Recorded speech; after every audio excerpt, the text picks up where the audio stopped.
Hello, everyone. Uh, this is a beautiful crowd, and I'm excited to be here. And I appreciate the opportunity to spread positivity through creativity with you guys. So I'm going to set up a piece of artwork. And just trust me here, it ties in.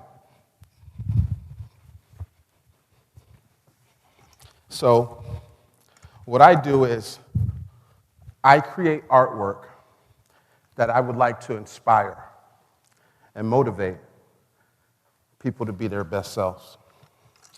Because I believe the secret to us becoming our best selves is kindness. Simple, plain kindness. I think things like that get overlooked. And I think that things like that get overlooked because of trauma.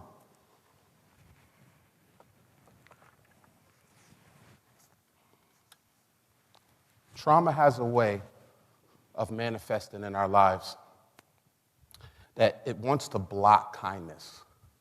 The things we've been through, the things that hurt us. It tends to block our kindness. I noticed that everyone wants to change somehow because we all grow. We grow until the day we die. And in that growth, you can become a better person. It's never too late. So you learn to live above your traumas because they manifest every day. Something's going to trigger you. It could be road rage, traffic, something you saw on the news, coworker, a neighbor. Anything like that can block kindness if you allow it. See, we have that ability. We have choice.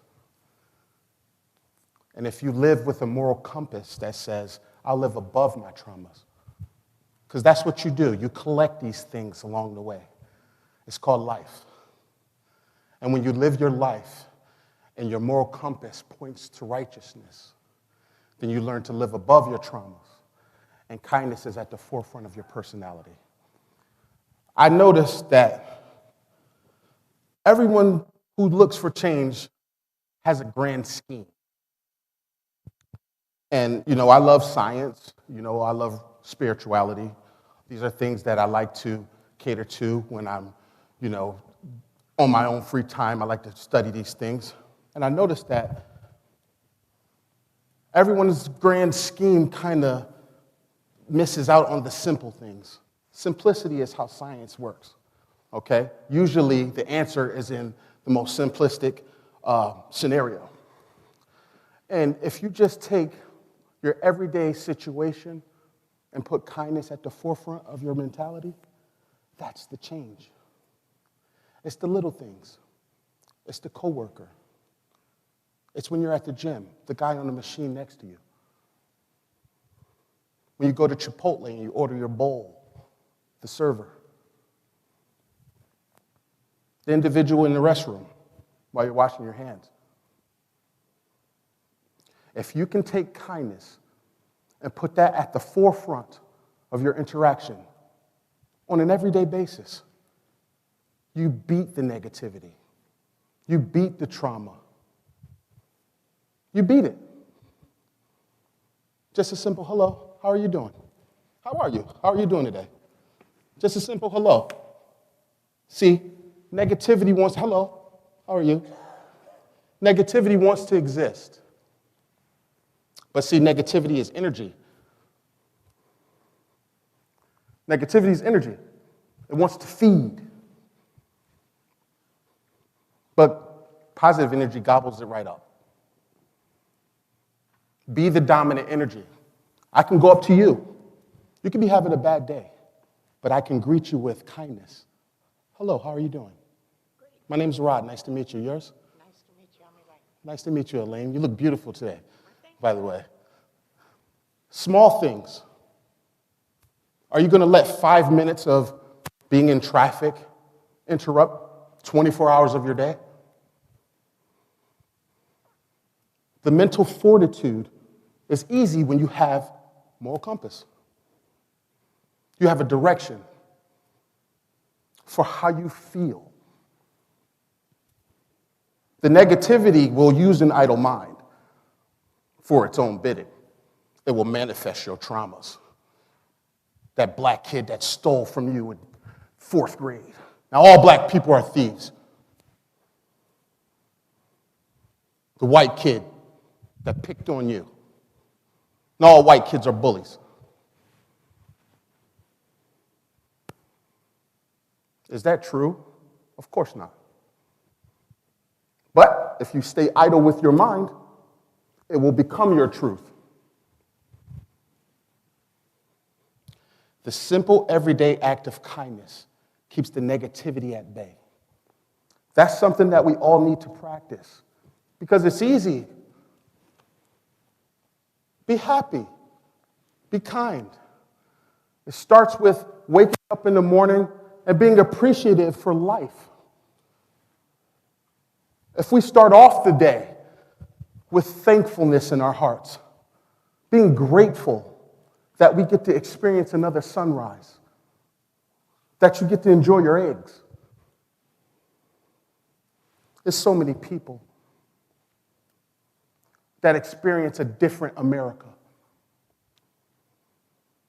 I had a job before I started my own business.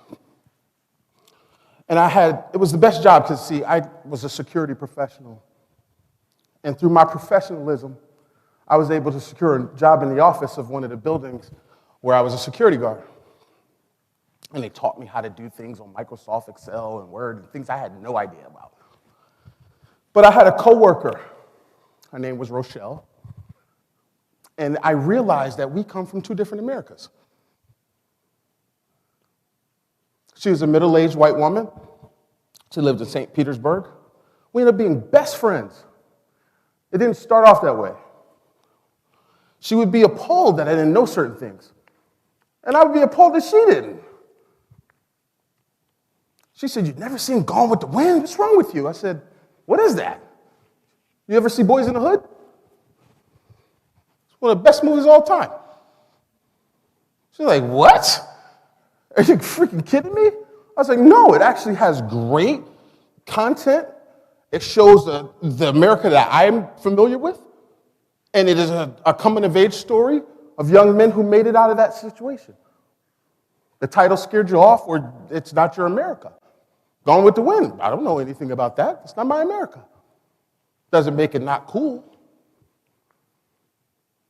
The more we stay separated, the more we don't treat each other as countrymen, the harder kindness is to manifest. And kindness is the change. I mean, I sitting last night with my wife, and I was writing these cards up. You haven't seen me look at them yet, have you? I figure I have some bullet points, talk about what anxiety does to us, why it's hard for us to do this or that.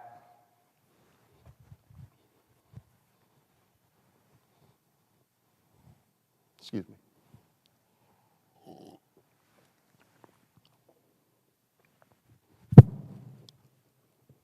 I believe that we all have the opportunity to live righteously. That opportunity is for us all. And if you buy into it, being a visual artist, I have a broad demographic of people I deal with, international people. I have a friend from Hong Kong. I have a friend from Singapore, India. And my Indian friend always says to me, "You Americans, you Westerners." And I just kind of, not getting offended, but I kind of looked at her perspective. They don't see separation.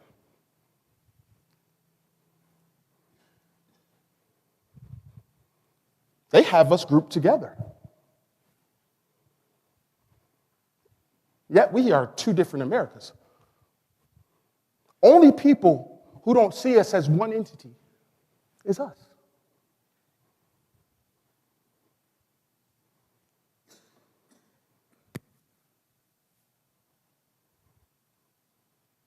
We think back to how things started. Do you still use your VCR? Or have you grown with the times? You have a smartphone. Do you stream your videos? Or do you rewind that 8-track? It comes a time when, why are we so angry? You have to genuinely ask yourself that. Why am I so angry? It will block your kindness. The universe out there has a way of balancing things out. The Asians, Chinese cultures, they call it yin and yang. There's a white side and a black side. But that white side cannot exist without a smidge of black in it. And that black side cannot exist without a smidge of white in it. Balance. The universe runs off of it. You look at the Milky Way, it's actually that yin-yang sign. Everything about you is centered on balance. Negative things are going to happen. Positive things are going to happen. That's the universal flow of energy. That's life. You learn to live above. Control your thoughts when you're on your own, when no one else around. Because whatever it is that made us, a piece of it lives in us and sees through your eyes in real time. There's no fooling it. There is no, my dog ate my homework. You are what you are. Do you want to be better? Because you got that opportunity. Every single day you wake up, you have the opportunity to be better than the day before. What's wrong with better? Is that so bad? Being a better human being, is that so bad? Loving your neighbor, your coworker, is love so bad? It's the dominant energy if you allow it. Negativity flees my presence. Flees. It wants nothing to do with me. I'm going to make you have a good day. Period. As soon as you get in touch with me, if you're a bank teller, I'm going to make sure you have a good day before I leave your presence. The negativity that might surround you will exit. It can exist in my space. That's what I tell myself. That's how I live my life. We all have traumas. I came from the ghetto. Think I'm afraid to say it? I'm not still there.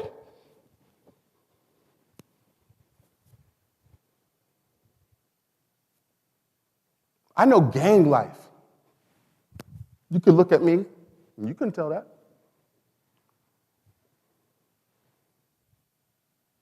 I'm 6'3", 280 pounds.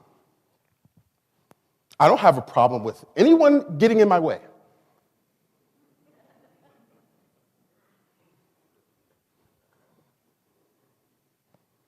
What does that do for me?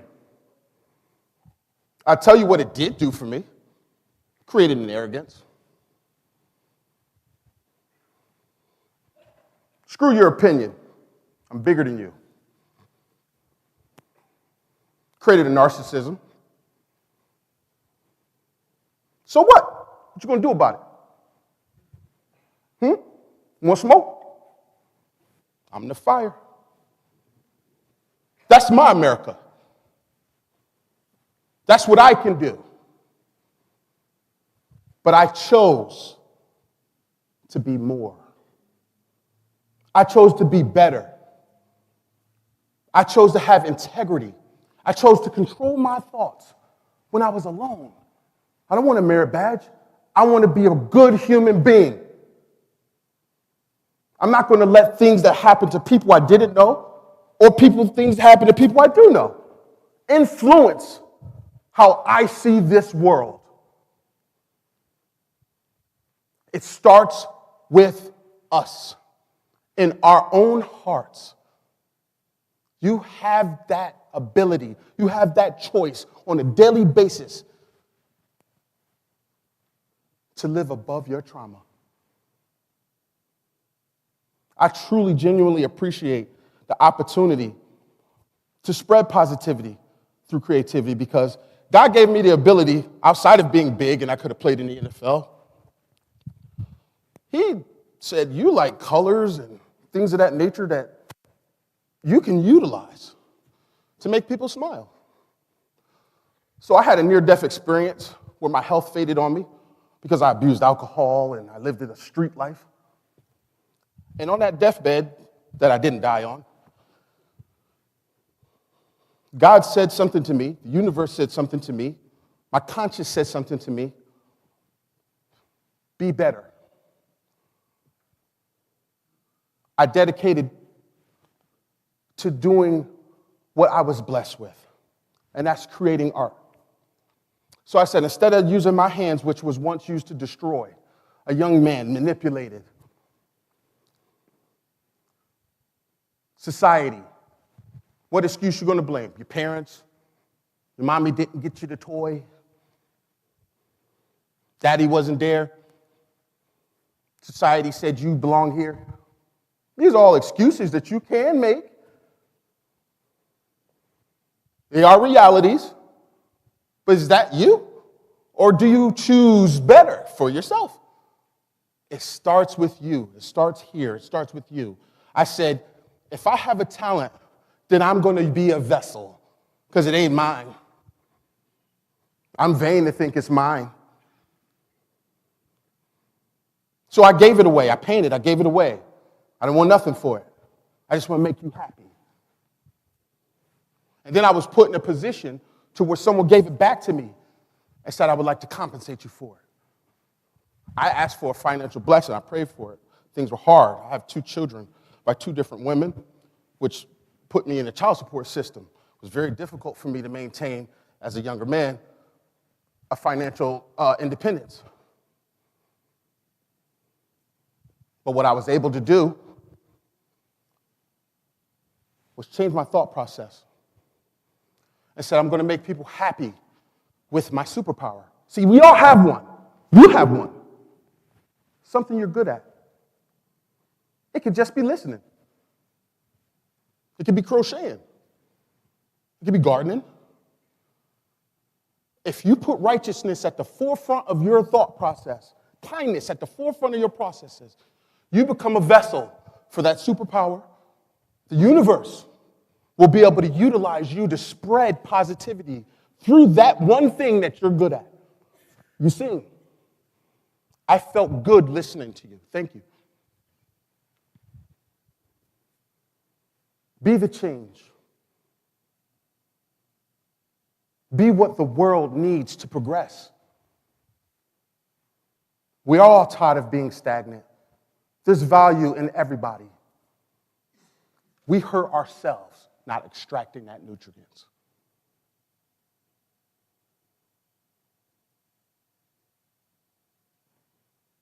You're my countrymen,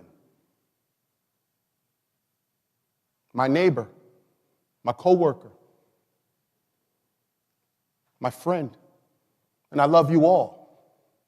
Thank you very much for letting me share my story with you, allowing me to speak with you. I'm sure I ran over time, and Ed's back there putting his situation together so that he can come.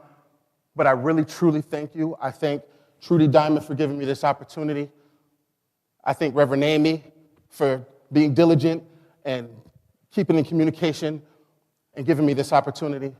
I look forward to coming here again and worshiping with you guys and maybe speaking again with you guys and sharing testimony.